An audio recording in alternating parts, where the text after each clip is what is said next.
What the hell is going on in the markets right now? To put it plainly, markets hate uncertainty, right?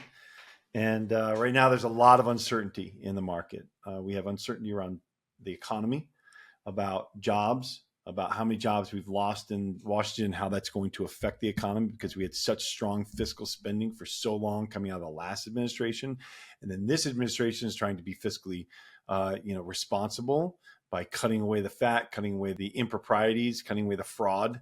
And so it's costly. It's costing jobs. As we're talking, the NASDAQ is down 4%. This whole podcast was kind of put on hold for a little while I was working in my hedge fund and being focused on the things that are going on there. So what's happening? The general market, obviously, it got a little bit ahead of itself. You had a lot of Trump enthusiasm, which I share in, and I think that the market's not wrong about, but it has gotten ahead of itself, meaning that all of the stocks, kind of the valuations got ahead of themselves because of enthusiasm around the new administration. Why is there enthusiasm? Because there's going to be regulatory clarity, lower regulations on smaller companies, probably tax breaks. Trump is trying to get the price of oil down, which means that the inflation of producer prices is lowered, meaning that companies will have better margins without having to squeeze the customers as much. And so that's all positive. And so the market kind of got ahead of itself. And then as we come into this year, coming into this quarter, the Fed stopped lowering rates. They said that they've done enough. They're ready to just wait and see what happens. And so now you've got Fed funds stuck at 4.5%. Market doesn't love that. And that the market doesn't love it because when he started lowering rates back in the fall, it kind of felt a little bit too early and a little bit too fast. And so what happened? Well, the 10-year yield started going up. So Powell lowered rates by a full percent, and the 10-year yield rose by a full percent. That was a huge indication that the market was worried about a flare-up of more inflation, and or that they're worried that the government's going to have to continue issuing so many bonds on the long end of the curve that the bond vigilantes, as they're known, bond investors were looking for a higher yield in order to be compensated for that duration risk, which is the possibility of having massive amounts of bonds issued on the longer end of the curve. So all of that happened. And then we come into this year, and ever since that last month and going into this month, we've got this rollover in the market, and risk assets are being sold off. And that's because the Fed has said, we're staying strong. We don't see any reason to lower rates any further. Yet you're getting some weak economic numbers, and you're getting weak job numbers, and you're getting all these reports out of the government from Elon and Trump about fraud that's going on in the government, about ridiculous spending that's going on in the government, and about how they're just going to have to lay off a whole bunch of people, which they've already done, and they're going to continue to do. If you bring up the debt clock, you can see on there how much fat so far they've cut, which totals over $100 billion last time I looked, and I think it's rising pretty quickly. Although it's going to hit a spot here where it's not rising too much from that. So it's at 185 billion. I think it's going to top out somewhere around 200 or 300 billion for a little while here, is my guess. I don't see how they can get more than $500 billion out of this, out of the government, without really uncovering or slashing massive programs or agencies. Whether or not the Department of Education, there's fat that's being cut, but just how much, So that all gets to the point of uncertainty, which is you've got all the uncertainty of the economy, and then you layer on top of that, you've got the uncertainty of tariffs. So Trump he's been wielding a big sword about tariffs on China, Mexico, Canada, and he's saying, look, you guys tariff us, we're going to tariff you. Same thing with Europe. You guys tariff us, we're going to tariff you. And the reality is that our tariffs are not going to be as if they tariff us, it's not going to be as painful as if we tariff them, right? We're a net importer. So the reality is, though, that the market is trying to figure out just how painful that's going to be, whether we're in a situation where inflation is stuck and we have an economy that's rolling over, and we're now going to have stagflation because of rise in prices of goods because of tariffs. Remains to be seen exactly what will happen to the price of goods with tariffs, but there's uncertainty around that. And so you've got the NASDAQ is off today, not to, I mean, it's just one of these days, and you can watch this from months from now and it'd still be useful to understand that the market sold off hard here. And so the question is, what is going on now with the Bitcoin market in particular, which is what a lot of our followers want to know. And especially because, as you said, Brandon, last week we had a massive announcement, a really big catalyst for Bitcoin in particular.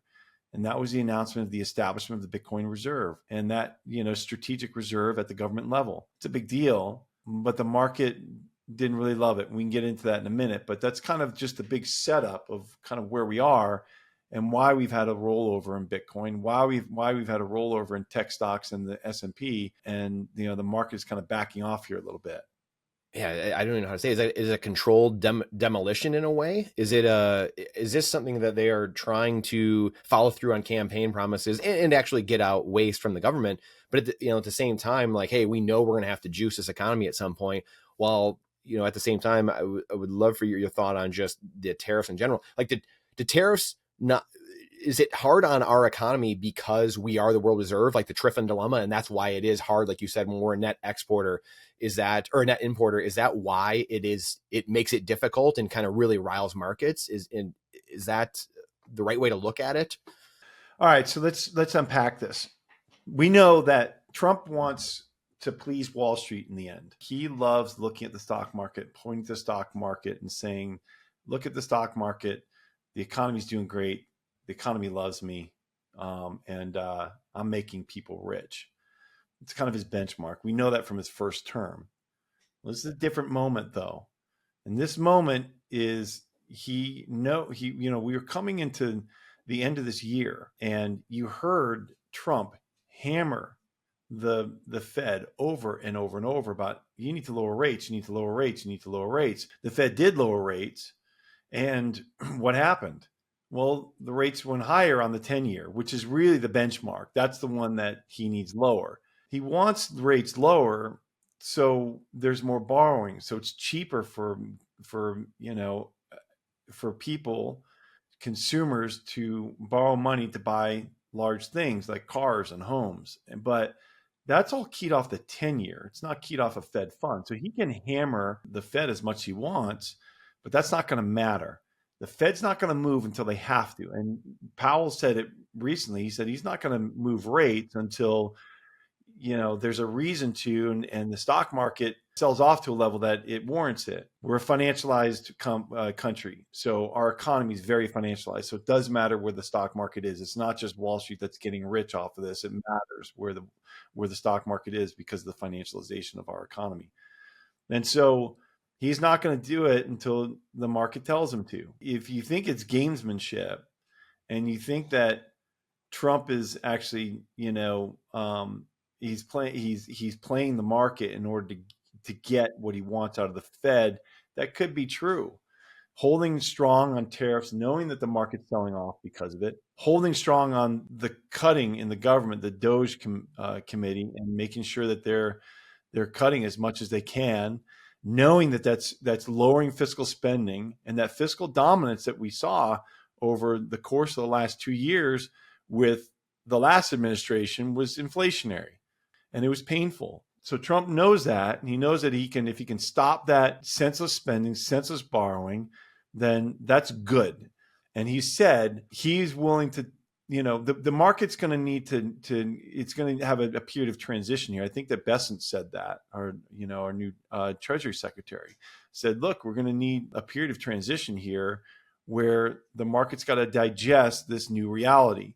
And so the reality there is that, that could cause the market to sell off. And if it does, the game theory is that, Powell's going to blink and he's going to lower rates, and he's going to get, and the 10-year is going to come down in the face of everything, because it looks like we're rolling into a recession if it goes down hard enough and if we get bad enough economic numbers. And then the Fed will lower rates, the rates will come down. and it'll be good for both Wall Street and Main Street, because Wall Street cares about Fed funds mostly, and Main Street cares about how much it costs to borrow, against a car or a house. Like, how much is my mortgage going to be? How much is my auto loan going to be?